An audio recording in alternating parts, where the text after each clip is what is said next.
Welcome back to Let's Get Moving podcast, people. I'm your host, Ivan Markovic, and today we are tackling a monster that has slowly taken over every gym and every social media feed in the world.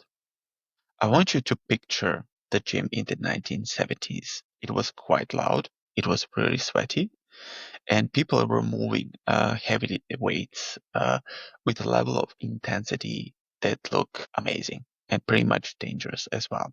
But now, if you look at the gym in 2026, you will see someone who will spend 15 minutes just setting up a cable machine with a specific, probably 15 to 20 degrees angle, checking their phone, making sure that their lat technique, lat pull down technique is perfectly aligned with the muscle fibers activation, and try to perform the set well. That looks quite, polite at the end of the day. I believe that we slowly but surely entered the era of the optimal obsession here. We are also worried about that perfect biomechanics and science-based movements, that we are most of the cases forgotten the one thing that actually builds the muscles. So bottom line, it's everything comes to hard work. Well, in this episode, I would like to dissect whether your quest for the perfect world is actually the very thing that is keeping you pretty much small and weak and not being able to perform at your highest level. So I would like to do this consideration between looking the optimal versus the effort debate. And by the end of this episode, I think you're going to know exactly which rules to keep and which ones to throw away. So by that meaning, my first thing is getting into the credit. So when we talk about the science-based community here, and information is something that practically saves us from the bro science that we see nowadays, and the dark ages that are followed. So I think we stopped by that, doing the dangerous things and movements, and started understanding things like what does it mean having a stimulus to a fatigue ratio. So that is definitely a win for us. But here is where the problem starts.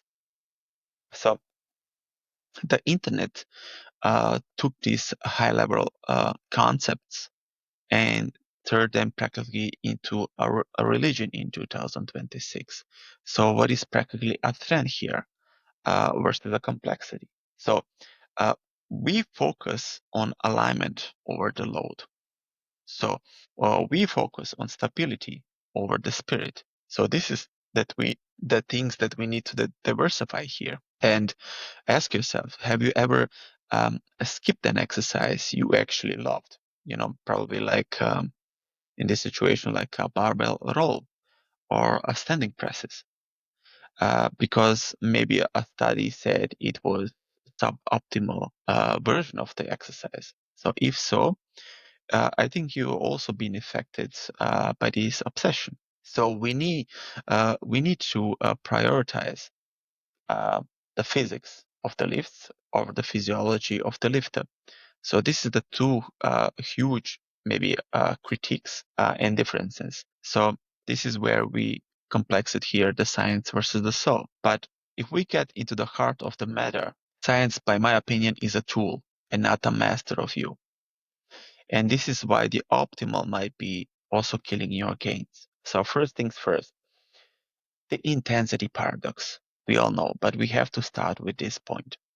So studies show that for muscle growth, the most important factor is mechanical tension. So the time under tension. So pushing the muscle close to its failure. So, but what is the problem with it? It is really hard to reach true failure on a highly optimized, ultra stabilized cable with some specific maybe a lateral raise, because it's pretty much boring and controlled. So when you do a heavy suboptimal lifts, like T-bar row, So your adrenaline spikes. So you fight the weight, and that fight creates an internal environment for growth that is perfectly um, aligned um, to a cable crossover that can probably can't match. Second, when it comes to it, is the analysis paralysis thing, with most of us are having it. And I see people spend probably like 40 to 50% of their time just adjusting the equipment that they have. And if you have 60 minutes to train, probably even less during the day nowadays, and you spend only like 20 minutes of it just optimizing, I think you have effectively reduced your workout by a third. So this is the pure math of it. And if you look at this, the next situation here, it's always like the study versus the subject. So what is my personal opinion here? And most of the science uh, uh, we face nowadays is done on maybe most of the cases on untrained subjects over 8-week period, why not even longer than that. And we are, if you're an athlete, a long-term trainee. So the science tell us what works for maybe the average group of people, but it doesn't tell you what works for your specific lump, for your specific body part, if you are a professional athlete. And also when it comes to your subject matter, when it comes to your um, injury history, when it comes to your personal mental drive. So there are many other components that are stuck into the game, and you are probably gonna diversify from it and even making a huge mistake along the line. So what do we do here? Do we go back, just hitting the gym like they do in the 70s or 80s? No.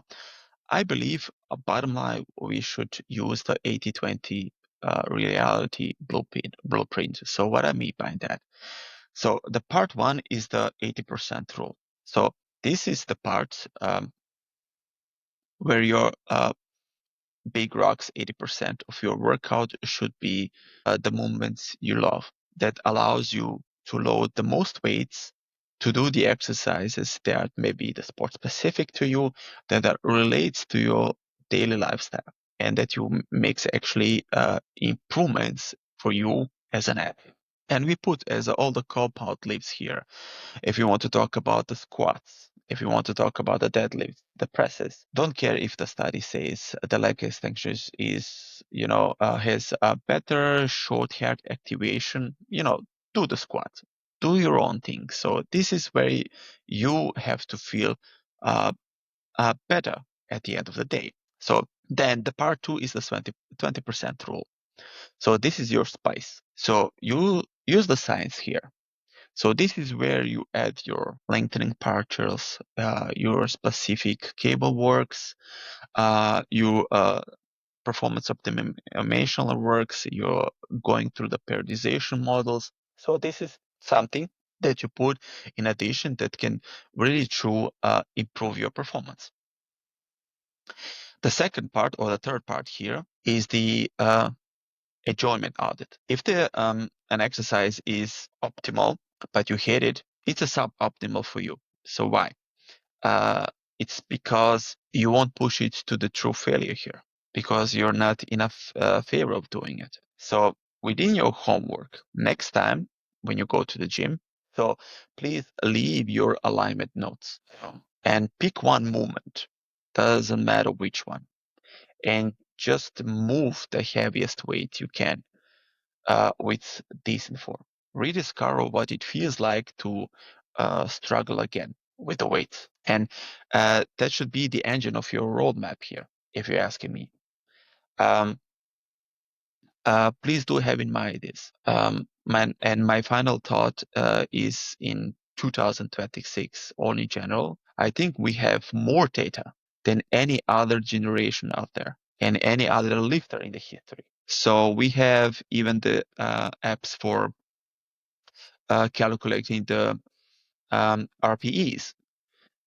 We also have sensors for bar speed, even our movement speed, and YouTubers for everything. Don't forget about them. But please look around. People, just ask yourself, are the people 10 times bigger or stronger than they were in the 70s? No, they definitely are not.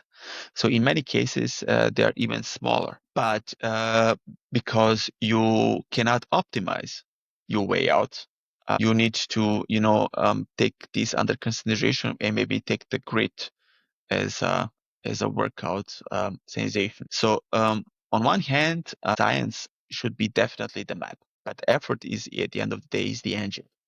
And if you have the map but no gas in the tank, you aren't going anywhere, and you won't see the progress at the end of the day.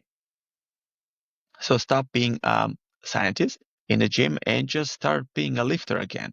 And that's a bottom line. Also, as a coach, as maybe a mentor, a role model, or someone who has a specific significance, want to tell you this. I recently came up to a study. I think it was published in a medical journal or association for strength and conditioning, and they haven't published in 17 years, something like that, when it comes to a strength and conditioning training.